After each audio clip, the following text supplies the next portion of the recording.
Good morning dear students. ಈ ಎಪಿಸೋಡ್ನಲ್ಲಿ comment ಸೆಕ್ಷನಲ್ಲಿರುವಂಥ ಕೆಲವು ಮುಖ್ಯವಾಗಿರುವಂಥ ಡೌಟ್ನ clear ಮಾಡಲು ಹೋಗ್ತಾ ಇದ್ದಾನೆ. ಮುಂದೋಗಿಂತ ಮುಂಚೆದವರೆಗೂ ಚಾನಲ್ಗೆ ಸಬ್ಸ್ಕ್ರೈಬ್ ಮಾಡಿದ್ದಿಲ್ಲ ಅಂದರೆ ಸಬ್ಸ್ಕ್ರೈಬ್ ಮಾಡಿ ಹಾಗೂ ಬೆಲ್ ಬಟನ್ನ ಪ್ರೆಸ್ ಮಾಡಿ ಮುಂದೆ ಅಪ್ಲೋಡ್ ಮಾಡೋಂಥ ವೀಡಿಯೋಗಳ ನೋಟಿಫಿಕೇಷನ್ಗಾಗಿ. ಸೊ ಈಗ ಮೊದಲನೇ ಡೌಟ್ ನೋಡೋಣ. ಸೊ ಮೊದಲನೇ ಡೌಟ್ ಇಲ್ಲಿ ರವಿ ಅವರು ಕೇಳ್ತಾ ಇದ್ದಾರೆ, sir can we choice choose in the second round ಅಂತ ಕೇಳ್ತಾ ಇದ್ದಾರೆ. ನೋಡಿ, ಒಂದು ವೇಳೆ ನೀವು ನೀಟಲ್ಲಿ ಟ್ರೈ ಮಾಡ್ತಾ ಇದ್ದರೆ ನಿಮ್ಗೆ ಯಾವುದೇ ರೀತಿ ಚಾಯ್ಸಸ್ ಇರೋದಿಲ್ಲ. ಒಂದು ವೇಳೆ ಈ ಪ್ರಶ್ನೆ KCETಗೆ ಸಂಬಂಧಪಟ್ಟದಾಗಿತ್ತಂದರೆ ಸೆಕೆಂಡ್ ರೌಂಡ್ ಆದ ನಂತರವೂ ಸಹ ನೀವು ಚಾಯ್ಸ್ ಟು ಮಾಡ್ಬೋದು ಮತ್ತು ಸೆಕೆಂಡ್ ಎಕ್ಸ್ಟೆಂಡೆಡ್ ರೌಂಡ್ಗೆ ಹೋಗ್ಬೋದು. ಸೆಕೆಂಡ್ ಎಕ್ಸ್ಟೆಂಡೆಡ್ ರೌಂಡ್ ಆದ ನಂತರ ನಿಮಗೆ ಏನು ಬರುತ್ತೋ ಅದೇ ಫೈನಲ್ ಆಗಿರುತ್ತೆ, ಅಲ್ಲಿ ಅಡ್ಮಿಷನ್ ಅದು ತೆಗೆದುಕೊಳ್ಳಲೇಬೇಕಾಗುತ್ತೆ. ಬಟ್ ಸೆಕೆಂಡ್ ರೌಂಡ್ ಆದ ನಂತರ UGCETಯಲ್ಲಿ ನೀವು ರೌಂಡ್ 2 ಅಂದರೆ ಚಾಯ್ಸ್ 2 ಮಾಡಿದ್ರೆ ಕಂಪಲ್ಸರಿ ನಿಮಗೆ ಪೇಮೆಂಟ್ ಮಾಡಲೇಬೇಕಾಗತ್ತೆ. ನೆಕ್ಸ್ಟ್ ವಿಕ್ಟೋರಿ ಅವರು ಕೇಳ್ತಾ ಇದ್ದಾರೆ, ಸೊ ಆಲ್ರೆಡಿ ಅಂದರೆ CETಗೆ ರಿಜಿಸ್ಟ್ರೇಷನ್ ಮಾಡ್ಕೊಂಡಿರುವಂಥವ್ರು ಮತ್ತು ಆಮೇಲೆ ಈಗ ಮಾಪಾಪ್ಗೆ ರಿಜಿಸ್ಟ್ರೇಷನ್ ಮಾಡ್ಕೊಳ್ಬೇಕಾ ಅಂತ ಕೇಳ್ತಾ ಇದ್ದಾರೆ, ಪೇಮೆಂಟ್ ಮಾಡಬೇಕಾ ಅಂತ ಕೇಳ್ತಾ ಇದ್ದಾರೆ. ನೋಡಿ, CET ಅಂದರೆ ಈಗ ನೋಡಿ ಆಲ್ರೆಡಿ ಪೇಮೆಂಟ್ ಮಾಡಿರ್ತೀರಾ. ಸೊ ಈಗ ಆಲ್ರೆಡಿ ಈಗ ನೀಟಿಗೆ ಜಸ್ಟ್ ರಿಜಿಸ್ಟ್ರೇಷನ್ ಒಂದು ವೇಳೆ ನೀವು ಮಾಡಿದ್ದಿಲ್ಲ ಅಂದರೆ ನೀವು ಮಾಡ್ಬೋದು ಈಗ. ಓಕೆ, ಯಾವುದೇ ರೀತಿ ಪೇಮೆಂಟ್ ನಿಮ್ಗೆ ಅವಶ್ಯಕತೆ ಇರೋದಿಲ್ಲ. ಆಲ್ರೆಡಿ ನೀವು ಫಸ್ಟ್ ರೌಂಡ್ ಸೆಕೆಂಡ್ ರೌಂಡ್ ಒಂದು ವೇಳೆ UGNEETಲ್ಲಿ ಅಟೆಂಡ್ ಆಗಿದ್ದರೆ ನಿಮಗೆ ರಿಜಿಸ್ಟ್ರೇಷನ್ಸ್ ಅವಶ್ಯಕತೆಯೂ ಸಹ ಇರೋದಿಲ್ಲ, ಡೈರೆಕ್ಟ್ಲಿ ನೀವು ಎಂಟ್ರಿ ಪಾಸ್ನ ಡೌನ್ಲೋಡ್ ಮಾಡ್ಕೊಳ್ಬೋದು. ಸೊ ನೆಕ್ಸ್ಟ್ ಇಲ್ಲಿ ಪ್ರಕೃತಿ ಅವ್ರು ಕೇಳ್ತಾ ಇದ್ದಾರೆ, ಸರ್ ಚಾಯ್ಸ್ 2 ಮಾಡಿದವರು ಸೆಕೆಂಡ್ ರೌಂಡಲ್ಲಿ ಆಪ್ಷನ್ 3 ಮಾಡಬೇಕಾ ಅಂತ ಕೇಳ್ತಾ ಇದ್ದಾರೆ. ಸೊ ಸೆಕೆಂದ್ರೆ ಚಾಯ್ಸ್ 2 ಅಂತ ಐ ಥಿಂಕ್ UGCETಗೆ ಸಂಬಂಧಪಟ್ಟಾಗ ಹೇಳ್ತಾ ಇದ್ದಾರೆ ಅನ್ಕೋತಾ ಇದ್ದೀನಿ. ಈಗ ಸೆಕೆಂಡ್ ರೌಂಡ್ ನಡೀತಾ ಇದೆ. ಒಂದು ವೇಳೆ ನೀವು ಚಾಯ್ಸ್ 2 ಮಾಡಿಕೊಂಡು ಸೆಕೆಂಡ್ ರೌಂಡಿಗೆ ಬಂದರೆ ಆಪ್ಷನ್ 3 ಏನಾದರೂ ಬದಲಾವಣೆ ಮಾಡ್ಕೊಳ್ಬೇಕಿತ್ತು ಅಂದರೆ ಪ್ರಯಾರಿಟಿಲಿ ಬದಲಾವಣೆ ಮಾಡಿ, ಡಿಲೀಟ್ ಮಾಡಿ, ಅಥವಾ ಹೊಸದಾಗಿ ಆ್ಯಡ್ ಮಾಡಿರುವಂಥ ಕಾಲೇಜಸ್ನ ನೀವು ಆ್ಯಡ್ ಮಾಡ್ಬೋದು, ಪ್ರಯಾರಿಟಿಲಿ ಬದಲಾವಣೆ ಮಾಡ್ಕೊಳ್ಬೋದು ಅಷ್ಟೇ. ಮತ್ತು ಬೇರೆ ಹಳೆಯ ಅಂತೂ ನೀವು ಸೀಟ್ಸ್ಗಳನ್ನು ಅಲ್ಲಿ ನೀವು ಮತ್ತೆ ಆ್ಯಡ್ ಮಾಡೋಕ್ಕಾಗೋದಿಲ್ಲ. ಬಟ್ ಮಾಡಿಫೈ ನೀವು ಈಸಿಲಿ ಮಾಡ್ಕೋಬೋದು, ಯಾವುದೇ ರೀತಿ ಸಮಸ್ಯೆ ಇಲ್ಲ. ನೆಕ್ಸ್ಟ್ ಅಭಿಷೇಕ್ ಅವ್ರು ಕೇಳ್ತಾ ಇದ್ದಾರೆ, UGNEET ಸೆಕೆಂಡ್ ರೌಂಡ್ಗೆ ಚಾಯ್ಸ್ ಬರ್ತಾ ಇಲ್ಲ ಹೇಳಿ ಅಂತ ಕೇಳ್ತಾ ಇದ್ದಾರೆ. ನೋಡಿ, ಸೆಕೆಂಡ್ ರೌಂಡ್ ಆದ ನಂತರ ನಿಮ್ಗೆ ಯಾವುದೇ ರೀತಿ ಚಾಯ್ಸ್ ಇರೋದಿಲ್ಲ. ಸೊ ಏನು ಸೀಟ್ ಸಿಗುತ್ತೋ ನಿಮಗೆ ಅಲ್ಲಿ ಡಾಕ್ಯುಮೆಂಟ್ಸ್ಗಳನ್ನು ಸಬ್ಮಿಟ್ ಮಾಡಬೇಕಾಗುತ್ತೆ, ಪೇಮೆಂಟ್ ಮಾಡಲೇಬೇಕಾಗುತ್ತೆ. ಒಂದು ವೇಳೆ ಮಾಡಿದ್ದಿಲ್ಲ ಅಂತಂದರೆ ಡಾಕ್ಯುಮೆಂಟ್ ಒಂದು ವೇಳೆ ನಿಮಗೆ ಪ್ರೈವೇಟ್ ಕಾಲೇಜಲ್ಲಿ ಸಿಕ್ಕರೆ ಸಬ್ಮಿಷನ್ ಆದ ನಂತರ ನೀವು ಅಡ್ಮಿಷನ್ ಆರ್ಡರ್ ಡೌನ್ಲೋಡ್ ಮಾಡ್ಕೊಳ್ಳಿ. ಓಕೆ, ನಂತರ ಅಲೋಟ್ ಆಗಿರುವಂಥ ಕಾಲೇಜಿಗೆ ನೀವು ಅಡ್ಮಿಷನ್ ತೆಗೆದುಕೊಳ್ಬೋದು. ಬಟ್ ನಿಮ್ಗೆ ಯಾವುದೇ ರೀತಿ ಚಾಯ್ಸಸ್ ಅಂತ ಏನೂ ಬರೋದಿಲ್ಲ ನಿಮಗೆ UGNEET ಸೆಕೆಂಡ್ ರೌಂಡ್ ಆದ ನಂತರ. ಸೊ ನೆಕ್ಸ್ಟ್ ಇಲ್ಲಿ ಭಾರತೀಯವ್ರು ಕೇಳ್ತಾ ಇದ್ದಾರೆ, ಸರ್ ಫಸ್ಟ್ ರೌಂಡಲ್ಲಿ ಸೀಟ್ ಅಲಾಟ್ಮೆಂಟ್ ಆಗಿರಲಿಲ್ಲ, ಬಟ್ ಸೆಕೆಂಡ್ ರೌಂಡಲ್ಲಿ ಡೆಂಟಲ್ ಅಲಾಟ್ಮೆಂಟ್ ಆಗಿದೆ ಪ್ರೈವೇಟ್ ಕಾಲೇಜಲ್ಲಿ, ಚಾಯ್ಸಸ್ ಇಲ್ಲ, ನಾವೀಗ ಕಂಪಲ್ಸರಿ ಪೇಮೆಂಟ್ ಆಫ್ ಮೀನ್ಸ್ ಮಾಡಬೇಕಂತ ಕೇಳ್ತಾ ಇದ್ದಾರೆ. ಸೊ ನೋಡಿ, ನಿಮಗೆ 2 ದಾರಿ ಇವೆ. ಪೇಮೆಂಟ್ ಮಾಡಿ ಅಡ್ಮಿಷನ್ ತೆಗೆದುಕೊಂಡು ಕಂಟಿನ್ಯೂ ಮಾಡ್ಕೊಳ್ಬೋದು ಡೆಂಟಲ್ಗೆ. ಬಾಬಾ ಪ್ರಾಂಡಿಗೆ ಬೇಕಾದರೂ ಟ್ರೈ ಮಾಡಿ, MBBS ಸಿಕ್ಕರೆ ಆಟೋಮೆಟಿಕ್ಲಿ ಅದು ಕ್ಯಾನ್ಸಲ್ ಆಗಿ MBBSಗೆ ನೀವು ಜಾಯ್ನ್ ಆಗ್ಬೋದು. ಎರಡನೇದು, ಒಂದು ವೇಳೆ ನೀವು ಆಯುಷ್ನಲ್ಲೇ ಟ್ರೈ ಮಾಡ್ತಾ ಇದ್ರಿ ಅಥವಾ ನೀವು ಮತ್ತೆ ಮಾಪಾ ಪ್ರಾಂಡಿಗೆ ಹೋಗಬೇಕು ಅಂತಂದರೆ ಅಥವಾ ಸೀಟ್ ಸರೆಂಡರ್ ಮಾಡಬೇಕು ಅಂತ ನಿಮಗೆ ಅನಿಸಿದರೆ ಸೀಟ್ ಸರೆಂಡರ್ ಮಾಡೋದಕ್ಕೆ ಭಾಳ ಬೇಗ ನಿಮಗೆ ನೋಟಿಫಿಕೇಷನ್ ಬರುತ್ತೆ. ನೀವು ಸರೆಂಡರ್ ಮಾಡಿ ಕ್ಯಾನ್ಸಲ್ ಮಾಡ್ಕೊಳ್ಬೋದು. ಆಮೇಲೆ ಬೇಕಾದ್ರೆ ಆಯುಷ್ಗೆ ಟ್ರೈ ಮಾಡಿ, ಇಲ್ಲಪ್ಪ ಅಂದರೆ ನೆಕ್ಸ್ಟ್ ಇಯರ್ ಬೇಕಾದರೂ ಟ್ರೈ ಮಾಡ್ಬೋದು. ಒಂದು ವೇಳೆ ನೀವು ಫೀನ ಪೇ ಮಾಡಿದ ಅದೇ ರೀತಿ ಬಿಟ್ಟರೆ ನೆಕ್ಸ್ಟ್ ಇಯರ್ ಆಗಲಿ ಮತ್ತು ಮುಂಬರುವಂಥ ಯಾವುದೇ ಒಂದು KE ಕೌನ್ಸಿಲಿಂಗ್ನಲ್ಲಿ ನಿಮಗೆ ಪಾರ್ಟಿಸಿಪೇಟ್ ಮಾಡೋದಕ್ಕೆ ಬಿಡೋದಿಲ್ಲ. ಸ್ಪೆಷಲಿ ನೀಟ್ನಲ್ಲಂತೂ ನಿಮಗೆ ಬ್ಲಾಕ್ ಮಾಡ್ತಾರೆ. ಮುಂದಿನ ವರ್ಷವೂ ಸಹ ನೀವು ಅಟೆಂಪ್ಟ್ ಮಾಡೋಕ್ಕಾಗೋದಿಲ್ಲ. ಮತ್ತು ಆಯುಷ್ ಬಂದರೆ ಅದಕ್ಕೂ ಸಹ ನೀವಲ್ಲಿ ನಿಮಗೆ ಯಾವುದೇ ರೀತಿ ಅವರು ಚಾನ್ಸ್ ಕೊಡುವುದಿಲ್ಲ. ನೆಕ್ಸ್ಟ್ ತುಳಸಿ ಅವರು ಕೇಳ್ತಾ ಇದ್ದಾರೆ, sir please tell if I surrender dental seat will I be eligible for KCET counselling ಅಂತ ಕೇಳ್ತಾ ಇದ್ದಾರೆ. KCET ಕೌನ್ಸಿಲಿಂಗ್ ನಡೀತಾ ಇದೆ. ಒಂದು ವೇಳೆ ಈಗ ಸಿಕ್ಕಿರುವಂಥ ಸೀಟಿಗೆ ಅಡ್ಮಿಷನ್ ತೆಗೆದುಕೊಂಡ್ರೆ ಅಲ್ಲಿ ಮತ್ತೆ ನಿಮಗೆ ಯಾವುದೇ ಮೀನ್ಸ್ ಹೋಗಿರೋದಿಲ್ಲ. ಸೊ ಈಗ ಈ ಸೀಟ್ನ ಸರೆಂಡರ್ ಮಾಡಿದ್ರೆ KCETಲ್ಲಿ ಈಸಿಲಿ ಕಂಟಿನ್ಯೂ ಮಾಡ್ಬೋದು. ವೆಯ್ಟ್ ಮಾಡಿ, ಭಾಳ ಬೇಗನೆ ಸರೆಂಡರ್ ಮಾಡೋದಕ್ಕಾಗಿ ನೋಟಿಫಿಕೇಷನ್ ಬರುತ್ತೆ. ನಿಮಗೆ ಮಿನಿಮಮ್ ಪೆನಾಲ್ಟಿ ಇರುತ್ತೆ 10,000 ಅಂತ, ಅಲ್ಲಿ ಪೇ ಮಾಡಿ ಸರೆಂಡರ್ ಮಾಡಿ ಉಳಿದಂಥ ಯಾವುದೇ ಒಂದು ಕೌನ್ಸಿಲಿಂಗ್ನಲ್ಲಿ ನೀವು ಪಾರ್ಟಿಸಿಪೇಟ್ ಮಾಡ್ಬೋದು. ನೆಕ್ಸ್ಟ್ಲಿ ಪ್ರತಿಮಾ ಅವ್ರು ಕೇಳ್ತಾ ಇದ್ದಾರೆ, how do we get Annexure 1 and Annexure 9 ಅಂತ ಕೇಳ್ತಾ ಇದ್ದಾರೆ. ಸೊ Annexure 1 and 9ಗೆ ಸಂಬಂಧಪಟ್ಟ ಹಾಗೆ ನಾನು ನಿಮಗೆ ತೋರಿಸಿರುವಂಥ ವೆಬ್ಸೈಟ್ಗೆ ಅಲ್ಲಿ ಟ್ರೈ ಮಾಡಿ, ಅಲ್ಲಿ ಈಸಲಿ ಇರುತ್ತೆ. ಸೊ ಅದಕ್ಕಾಗಿ ನಿಮಗೆ ಮೊದಲು ಈ ಸ್ಟ್ಯಾಂಪ್ ತೆಗೆದುಕೊಳ್ಬೇಕಾಗುತ್ತೆ, 20 ರೂಪೀಸ್ ಮತ್ತು 100 ರೂಪೀಸ್ದು. ಸೊ ಆಲ್ರೆಡಿ ನಿಮಗೆ ಬಿಟ್ಟಿರುವಂಥದ್ದು KE ವೆಬ್ಸೈಟಲ್ಲಿ ಸರ್ಚ್ ಮಾಡಿ, ಅಥವಾ ನಾನು ನಿಮಗೆ ಲಿಂಕ್ ಕೊಟ್ಟಿರ್ತೀನಿ, ಅದರಲ್ಲಿ ಸರ್ಚ್ ಮಾಡಿ ನಿಮಗೆ Annexure 1 and Annexure 9 ಸಿಕ್ಕಿರುತ್ತೆ. ಅದೇ ಥರ ನೀವು ಈ ಸ್ಟ್ಯಾಂಪ್ ಮೇಲೆ ಟೈಪ್ ಮಾಡಬೇಕಾಗತ್ತೆ. ನೋಟ್ರಿ ಮಾಡಿಸಿ, ಯಾರು ವಕೀಲ ಮುಖಾಂತರ ನೀವು ಅದನ್ನು ನೋಟ್ರಿ ಮಾಡಿಸಿ ಅದನ್ನು ನೀವು ಸಬ್ಮಿಟ್ ಮಾಡಬೇಕಾಗತ್ತೆ.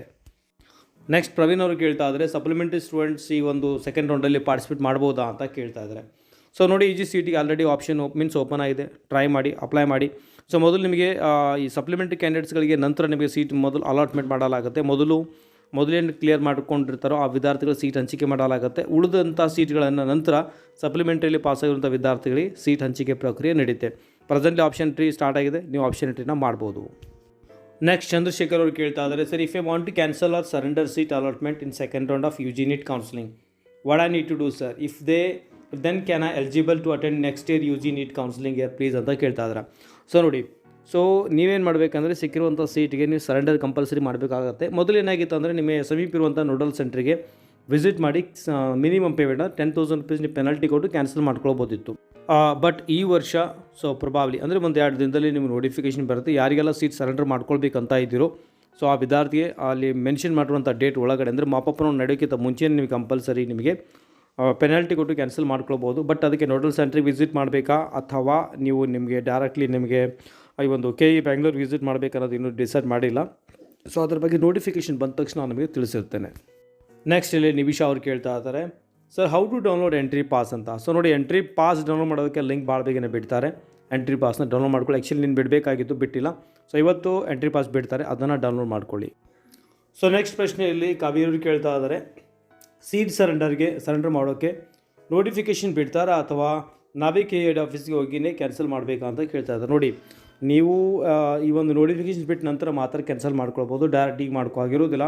ನೋಟಿಫಿಕೇಷನ್ ಬಿಡ್ತಾರೆ, ಯಾರ್ಯಾರಿಗೂ ಸರೆಂಡರ್ ಮಾಡಬೇಕಂತ ಇದ್ದೀರಾ ಸೊ ಸರೆಂಡರ್ ಮಾಡಿ ಅಂತ. ಆ ಸಂದರ್ಭದಲ್ಲಿ ಅವ್ರು ನಿಮಗೆ ವೆನ್ಯೂ ಲೊಕೇಶನ್ಸ್ ಹೇಳ್ಕೊಡ್ತಾರೆ. ಈ ನಿಮಗೆ ಬೆಂಗಳೂರಿಗೆ ಹೋಗಬೇಕಾ ಅಥವಾ ನಿಯರ್ ಇರುವಂಥ ನೋಡಲ್ ಸೆಂಟ್ರಿಗೆ ವಿಸಿಟ್ ಮಾಡಬೇಕನ್ನೋ ಹೇಳ್ಕೊಡ್ತಾರೆ. ಸೊ ಒಂದು ಸ್ವಲ್ಪ ವೆಯ್ಟ್ ಮಾಡಿ, ಒಂದು 2 ದಿನದ ಒಳಗಡೆ ನೋಟಿಫಿಕೇಷನ್ ಬರುತ್ತೆ. ಸೊ ನಂತರ ಉದಯ್ ಕುಮಾರ್ ಅವರು ಕೇಳ್ತಾ ಇದ್ದಾರೆ, SNK ಕೋಟಾ ಇದು DCTಗೂ ಅಪ್ಲಿಕೇಬಲ್ ಇದೆಯಾ ಅಂತ ಕೇಳ್ತಾರೆ. ಟೆಕ್ನಿಕಲ್ ಎಲ್ಲ ಒಂದು ಕೋರ್ಸಸ್ಗಳಿಗೂ ಇದು ಅಪ್ಲಿಕೇಬಲ್ ಇದೆ, ಆರ್ಕಿಟೆಕ್ಚರ್ಗೆ ಬಿಟ್ಟು. ನೆಕ್ಸ್ಟ್ ಇಲ್ಲಿ ರಮೇಶ್ ಅವರು ಕೇಳ್ತಾ ಇದ್ದಾರೆ, my daughter got BDS seat in second round of KE but she wanted to participate in mop-up round for MBBS seat. Okay, ಅವರಿಗೆ BDS ಸೀಟ್ ಸಿಕ್ಕಿದೆ, ಅವ್ರು MBBSಗೆ ಟ್ರೈ ಮಾಡಬೇಕಂತ ಇದ್ದಾರೆ. ಸೊ ಟೋಟಲಿ ಅವ್ರು ಏನು ಹೇಳಬೇಕಂತ ಇದ್ದಾರೆ ಅಂದರೆ, ಡೈರೆಕ್ಟ್ಲಿ ಮಾಪಪ್ ರೌಂಡ್ಗೆ ಹೋಗ್ಬೋದು ಅಥವಾ BDS ಸೀಟ್ನ ಕ್ಯಾನ್ಸಲ್ ಮಾಡ್ಕೊಳ್ಬೇಕಂತ ಕೇಳ್ತಾ ಇದ್ದಾರೆ. ನೋಡಿ, ನಿಮಗೆ BDS ಸೀಟ್ ಕ್ಯಾನ್ಸಲ್ ಮಾಡ್ಕೊಳ್ಬೇಕಂತಂದರೆ ಬೇಕಾದ್ರೆ ನೀವು ಅದನ್ನು ಅಫಿಷಿಯಲಿ ಸರೆಂಡರ್ ಮಾಡ್ಬೋದು, ಭಾಳ ಬೇಗನೆ ನೋಟಿಫಿಕೇಷನ್ ಬಿಡ್ತಾರೆ. ಅಥವಾ ನೀವೇ BDS ಅಡ್ಮಿಷನ್ ಮಾಡಿಕೊಂಡು ಸಹ ನೀವು ಇಲ್ಲಿ MBBS ಮಾಪಪ್ ರೌಂಡ್ಗೆ ಟ್ರೈ ಮಾಡ್ಬೋದು. ಒಂದು ವೇಳೆ ನೀವು MBBS ಅಲ್ಲಿ ಸಿಕ್ಕರೆ ಆಟೋಮೆಟಿಕ್ಲಿ ಅದು ಕ್ಯಾನ್ಸಲ್ ಆಗುತ್ತೆ, ನಂತರ MBBSಗೆ ನೀವು ಅಡ್ಮಿಷನ್ನ ತೆಗೆದುಕೊಳ್ಬೋದು. ಒಂದು ವೇಳೆ MBBS ಸಿಗದೇ ಇದ್ದರೆ BDS ಕಂಟಿನ್ಯೂ ಮಾಡ್ಕೊಳ್ಬೇಕಂತ ಇದ್ದರೆ ಮಾತ್ರ ನೀವು BDS ಅಡ್ಮಿಷನ್ ಮಾಡ್ಕೊಳ್ಳಿ. MBBS ನೆಕ್ಸ್ಟ್ ಡೇ ಟ್ರೈ ಮಾಡಬೇಕು ಅಂತ ಅನ್ನಂಗಿದ್ರೆ ನೀವು ಸೀಟ್ ಸರೆಂಡರ್ ಮಾಡೋದು ಬೆಟರ್ ಆಪ್ಷನ್ ಆಗುತ್ತೆ. ಬಟ್ ನಿಮ್ಮ ಕ್ವಶನಲ್ಲಿ ನನಗೆ ಅದು ಎಕ್ಸಾಕ್ಟ್ಲಿ ನನಗೆ ಅದು ಕ್ಲಿಯರ್ ಆಗಿಲ್ಲ. ಸೊ ಅದಕ್ಕೆ ನಿಮಗೆ ಪಾಸಿಬಿಲಿಟೀಸ್ ಹೇಳ್ತಾ ಇದ್ದೀನಿ. ಬಟ್ ನಿಮಗೆ ಅಡ್ಮಿಷನ್ ಮಾಡ್ಕೊಂಡು ನಂತರವೂ ಸಹ ನೀವು ಈ ಒಂದು ಮಾಪಪ್ ರೌಂಡ್ಗೆ ಅಟೆಂಡ್ ಆಗ್ಬೋದು, ಯಾವುದೇ ರೀತಿ ಪ್ರಾಬ್ಲಮ್ ಇಲ್ಲ. ನೆಕ್ಸ್ಟ್ ಇಯರ್ ಟ್ರೈ ಮಾಡ್ತೀನಿ ಅನ್ನಂಗಿದ್ರೆ BDS ಸರೆಂಡರ್ ಮಾಡಬೇಕು ಅಂತ ನಿಮಗೆ ಅನಿಸಿದರೆ ಮಾಡ್ಬೋದು. ನೆಕ್ಸ್ಟ್ ಇಯರ್ ಸಹ ನೀಟಲ್ಲಿ ನೀವು ಟ್ರೈ ಮಾಡ್ಬೋದು. ನೆಕ್ಸ್ಟ್ ಇಲ್ಲಿ ಉಲ್ಲಾಸ್ ಅವರು ಕೇಳ್ತಾ ಇದ್ದಾರೆ, ಸೊ ಅವರಿಗೆ ಈಗ ಸೆಕೆಂಡ್ ರೌಂಡಲ್ಲಿ ಸಹ ಯಾವುದೇ ಸೀಟ್ ಸಿಕ್ಕಿಲ್ಲ, ಡೈರೆಕ್ಟ್ಲಿ ಮ್ಯಾನೇಜ್ಮೆಂಟ್ ಮುಖಾಂತರ BDS ತೆಗೆದುಕೊಳ್ಬೇಕಂತ ಇದ್ದಾರೆ. ಸೊ ಅವರಿಗೆ ಲೋನ್ ಸಿಗುತ್ತಾ ಅಂತ ಕೇಳ್ತಾ ಇದ್ದಾರೆ. ಸೊ ಲೋನ್ ಬಗ್ಗೆ ಹೇಳಬೇಕು ಅಂದರೆ ನಿಮ್ಮ ಕಾಲೇಜ್ ಮುಖಾಂತರ ಒಂದು ಕೊಟೇಷನ್ ತೆಗೆದುಕೊಳ್ಬೇಕಾಗುತ್ತೆ ನಿಮ್ಮ ಪ್ರಿನ್ಸಿಪಲ್ ಕಡೆಯಿಂದ. ಅದು ನಿಮಗೆ ಗೊತ್ತಿರುವಂಥ ಬ್ಯಾಂಕ್ಗೆ ಮ್ಯಾನೇಜರ್ ಇದ್ದರೆ ಅವರಿಗೆ ಕೊಡಿ. ಸೊ ಒಂದು ವೇಳೆ ನಿಮಗೆ ಮ್ಯಾನೇಜರ್ ಪರಿಚಯ ಇದ್ದರೆ ಮತ್ತು ಅವರಿಗೆ ಅನಿಸಿದರೆ ನೀವು ಪೇ ಮಾಡ್ತೀರಾ ಅಂತ ನನಗಿದ್ರೆ ಫ್ಯೂಚರ್ನಲ್ಲಿ. ಸೊ ಮತ್ತು ಇನ್ನೊಂದು ಎಜುಕೇಷನ್ ಸ್ವಲ್ಪ ಸ್ಕೀಮ್ ಇರುತ್ತೆ, ಲೋನ್ ಸ್ಕೀಮ್ ಇರುತ್ತೆ, ಅದ್ರ ಮುಖಾಂತರ ಟ್ರೈ ಮಾಡೋದು ನಿಮಗೆ ಪಾಸಿಬಲ್ ಆಗುತ್ತೆ. ಬಟ್ ಯೂಶಲಿ ಬ್ಯಾಂಕ್ ಮ್ಯಾನೇಜರ್ ನಿಮಗೆ ಪರಿಚಯ ಇದ್ದರೆ ಭಾಳ ಬೇಗನೆ ನಿಮಗೆ ಕೆಲಸ ಆಗುತ್ತೆ. ಸೊ ನೆಕ್ಸ್ಟ್ ಅಲ್ಲಿ ಹರ್ಷಿತಾ ಅವ್ರು ಕೇಳ್ತಾರೆ, ಸರ್ ಚಾಯ್ಸ್ 2 ಸೆಲೆಕ್ಟ್ ಮಾಡಿದವರು ಫೀಸ್ ಪೇಮೆಂಟ್ ಮಾಡಬೇಕಾ, ಮಾಡಿದ್ದರೆ ಯಾವ ಲಿಂಕ್ ಅಂತ ಕೇಳ್ತಾ ಇದ್ದಾರೆ. ಸೊ ಇದು UGNEET UGCET ಅಂತ ನನಗೆ ಗೊತ್ತಾಗ್ತಾಯಿಲ್ಲ, ದಯವಿಟ್ಟು ಅದನ್ನು ಮೆನ್ಷನ್ ಮಾಡಿ. UGCETಗೆ ಒಂದು ವೇಳೆ ನೀವು ಈಗ ಫಸ್ಟ್ ರೌಂಡ್ ಮುಗಿದ ನಂತರ ಚಾಯ್ಸ್ 2 ಮಾಡಿದ್ರೆ ನಿಮಗೆ ಯಾವುದೇ ರೀತಿ ಪೇಮೆಂಟ್ ಮಾಡೋ ಅವಶ್ಯಕತೆ ಇರೋದಿಲ್ಲ. ಒಂದು ವೇಳೆ ನಿಮಗೆ ಈ ಒಂದು UGNEET ಬಗ್ಗೆ ಮಾತಾಡಿದ್ರೆ ಈಗ ನಿಮಗೆ ಚಾಯ್ಸ್ 2 ಅಂದರೆ ಕಂಪಲ್ಸರಿ ನೀವು ಪೇಮೆಂಟ್ ಮಾಡಬೇಕಾಗತ್ತೆ. ಲಿಂಕ್ ಆಲ್ರೆಡಿ ಅವೈಲೇಬಲ್ ಇದೆ ಅಫಿಷಿಯಲ್ ವೆಬ್ಸೈಟ್ನಲ್ಲಿ, ಪ್ಲೀಸ್ ಚೆಕ್ ಮಾಡ್ಕೊಳ್ಳಿ. ಒಂದು ವೇಳೆ ನಿಮಗೆ ಅದು ಗೊತ್ತಾಗಲಿಲ್ಲ ಅಂದರೆ ಕಮೆಂಟ್ ಸೆಕ್ಷನಲ್ಲಿ ಹಾಕಿ, ನಾನು ನಿಮಗೆ ಅಲ್ಲಿ ರಿಪ್ಲೈ ಮಾಡಿರ್ತೇನೆ. ಸೊ ನಂತರ ಸುಧೀರ್ ಅವರು ಕೇಳ್ತಾ ಇದ್ದಾರೆ, can we add the other colleges in second round in option entry page only 2 colleges are appearing, what to do sir, give me suggestion ಅಂತ ಕೇಳ್ತಾ ಇದ್ದಾರೆ. ನೋಡಿ, ಫಸ್ಟ್ ರೌಂಡಲ್ಲೇ ನೀವು ಮ್ಯಾಕ್ಸಿಮಮ್ ಕಾಲೇಜ್ ಆ್ಯಡ್ ಮಾಡ್ಬೋದು, ಸೆಕೆಂಡ್ ರೌಂಡಲ್ಲಿ ಆ್ಯಡ್ ಮಾಡೋಂಗಿರೋದಿಲ್ಲ. ಹೊಸದಾಗಿರುವಂಥ ಕಾಲೇಜ್ ಮಾತ್ರ ನೀವು ಆ್ಯಡ್ ಮಾಡ್ಬೋದು. ನಿಮಗೆ ಈಗ ಯಾವುದೇ ಸಿಗಲಿ ಚಾಯ್ಸ್ 2 ಅಂತ ಮಾಡಿಕೊಂಡು ಸೆಕೆಂಡ್ ಎಕ್ಸ್ಟೆಂಡೆಡ್ ರೌಂಡಿಗೆ ಹೋಗಿ. ಅಲ್ಲಿ ಸೊ ಯೂಸಲಿ ನಿಮಗೆ ಕೊಡೋದಿಲ್ಲ ಅಂತ ಹೇಳ್ತಾರೆ, ಬಟ್ ನಿಮಗೆ ಅಲ್ಲಿ ನಿಮಗೆ ಕಾಲೇಜ್ನ ಆ್ಯಡ್ ಮಾಡೋದಕ್ಕೆ ಅವಕಾಶ ಕೊಟ್ಟರೆ ಯೂಸಲಿ ಪ್ರತಿ ವರ್ಷವೂ ಕೊಟ್ಟಿದ್ದಾರೆ ನನಗೆ ಗೊತ್ತಿರುವ ಹಾಗೆ. ಈ ವರ್ಷವೂ ಕೊಡೋದಿಲ್ಲ ಅಂತ ಹೇಳಿರ್ತಾರೆ, ಬಟ್ ಯೂಸಲಿ ಕೊಡ್ತಾರೆ. ಸೊ ಅಲ್ಲಿ ಬೇಕಾದರೆ ನೀವು ಟ್ರೈ ಮಾಡ್ಕೊಳ್ಬೋದು. ಸೊ ನೆಕ್ಸ್ಟ್ ಇಲ್ಲಿ ಪುಟ್ಟ ಅವ್ರು ಕೇಳ್ತಾ ಇದ್ದಾರೆ, ಸರ್ ಯಾವಾಗ ಆಯುಷ್ ಆಪ್ಷನ್ ಎಂಟ್ರಿ ಸ್ಟಾರ್ಟ್ ಆಗುತ್ತೆ ಅಂತ ಕೇಳ್ತಾ ಇದ್ದಾರೆ. ಸೊ ನೋಡಿ, ಭಾಳ ಬೇಗನೆ ವಿದಿನ್ ಅ ವೀಕ್ ನಿಮಗೆ ಅದರ ಒಂದು ನೋಟಿಫಿಕೇಷನ್ ಬರುತ್ತೆ, ಬಂದ ತಕ್ಷಣ ನಾನು ನಿಮಗೆ ತಿಳಿಸಿರ್ತೇನೆ ಭಾಳ ಬೇಗ.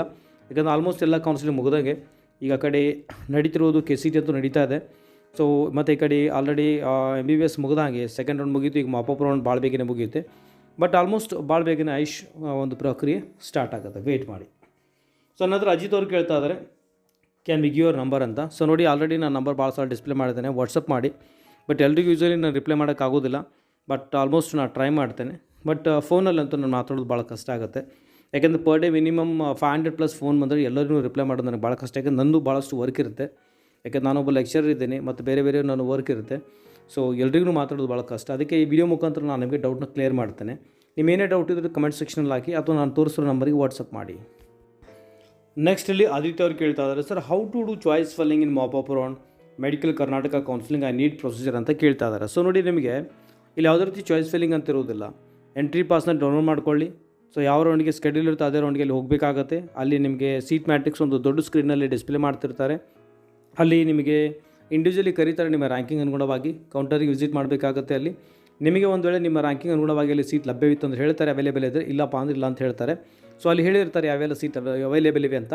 ಸೊ ನಿಮಗೆ ಯಾವುದು ಇಷ್ಟ ಇರುತ್ತೋ ಆ ಸೀಟ್ನ ಸೆಲೆಕ್ಟ್ ಮಾಡ್ಕೊಂಡು ಆ ಒಂದು ಪ್ಲೇಸಲ್ಲಿ ಕಾಲೇಜಲ್ಲಿ ಸೀಟ್ ಅವೈಲೇಬಲ್ ಇದ್ದರೆ ನೀವು ಸೆಲೆಕ್ಟ್ ಮಾಡಿಕೊಂಡು ಡಿ.ಡಿನ ಸಬ್ಮಿಟ್ ಮಾಡಿ ಅಲ್ಲಿ ನೀವು ಸಿಕ್ಕಿರುವಂಥ ಅಂದರೆ ಸೀಟ್ನ ಯೂಸಲಿ ನೀವು ತೆಗೆದುಕೊಳ್ಬೋದು.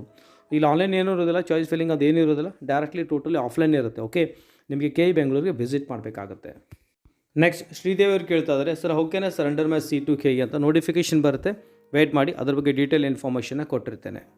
ಸೊ ನೆಕ್ಸ್ಟ್ ಡೌಟ್ ನೋಡಿ, sir GMH candidate can obtain GM seat based on merit if GMH seats are full. Yes, GMH ಆಗಲಿ ಮತ್ತು GMA ಎರಡಕ್ಕೂ ನೀವು ಒಂದು ವೇಳೆ GMHಗೆ ನೀವು ಎಲಿಜಿಬಲ್ ಆದರೆ GMAಗೂ ಎಲಿಜಿಬಲ್ ಆಗಿರ್ತಾರೆ. ಸೊ ಯಾವುದೇ ರೀತಿ ಪ್ರಾಬ್ಲಮ್ ಇಲ್ಲ. ನೆಕ್ಸ್ಟ್ ಪ್ರಶ್ನೆ ಚಂದ್ರಶೇಖರ್ ಅವರು ಕೇಳ್ತಾ ಇದ್ದಾರೆ, ಅವ್ರು ಪ್ರೈವೇಟ್ ಕೋಟದಲ್ಲಿ ಫಸ್ಟ್ ರೌಂಡಲ್ಲಿ ಅಲೋಟ್ ಆಗಿ ಮೀನ್ಸ್ ಟ್ರೈ ಮಾಡಿದ್ರು, ಆಗಿರಲಿಲ್ಲ. ಸೆಕೆಂಡ್ ರೌಂಡಲ್ಲಿ ಅವರಿಗೆ ಪ್ರೈವೇಟ್ ಕೋಟದಲ್ಲಿ ಸಿಕ್ಕಿಲ್ಲ, ಕ್ಯೂ ಸೀಟ್ ಅಂದರೆ ಒಂದು ಅದರ್ಸ್ ಕೋಟದಲ್ಲಿ ಸಿಕ್ಕಿದೆ. ಸೊ ಅವ್ರು ಹೇಳಿರುವ ಹಾಗೆ ಕ್ಯೂ ಅಪ್ಲೈ ಮಾಡೇ ಇಲ್ಲ ಅಂತ ಹೇಳ್ತಿದ್ದಾರೆ. ಅದು ನನಗೆ ಬೇಡ, ಸರೆಂಡರ್ ಮಾಡ್ತೀನಿ ಅಂದರೆ ನಾನೇ ಪೆನಲ್ಟಿ ಕೊಡಬೇಕಂತ ಕೇಳ್ತಾ ಇದ್ದಾರೆ. ನೋಡಿ, ನೀವು ಆಲ್ರೆಡಿ ಏನೆಲ್ಲ ನೀವು ಚಾಯ್ಸ್ ಎಂಟ್ರಿ ಮಾಡಿದ್ರೆ ಆಲ್ರೆಡಿ ಚೆಕ್ ಮಾಡ್ಕೊಳ್ಳಿ. ನಿಮ್ಮ ಹತ್ರ PDF ಇದೆ ಅನ್ಕೋತೀನಿ, ಡೀಟೇಲ್ಡ್ ಇನ್ಫಾರ್ಮೇಷನ್ ಬಂದಿರುತ್ತೆ, ನೀವು ಯಾವ ಕಾಲೇಜಿಗೆ ಅಪ್ಲೈ ಮಾಡಿದ್ದೀರ ಅಂತ ಚೆಕ್ ಮಾಡ್ಕೊಳ್ಳಿ. ಅದರ್ಸ್ ಅಂತ ಅಪ್ಲೈ ಮಾಡಿರ್ತೀರ. ಸೊ ಸಾಫ್ಟ್ವೇರ್ ಯೂಸಲಿ ಮಿಸ್ಟೇಕ್ ಮಾಡೋದಿಲ್ಲ, ಚೆಕ್ ಮಾಡ್ಕೊಳ್ಳಿ. ಸರೆಂಡರ್ ಮಾಡೋದಕ್ಕಾಗಿ ನಿಮಗೆ ಭಾಳ ಬೇಗ ನೋಟಿಫಿಕೇಷನ್ ಬರುತ್ತೆ. ನಿಮ್ಮ ಮಿನಿಮಮ್ 10,000 ಮಿನಿಮಮ್ ಪೆನಲ್ಟಿ ಇರುತ್ತೆ, ಅದನ್ನು ಪೇ ಮಾಡಿ.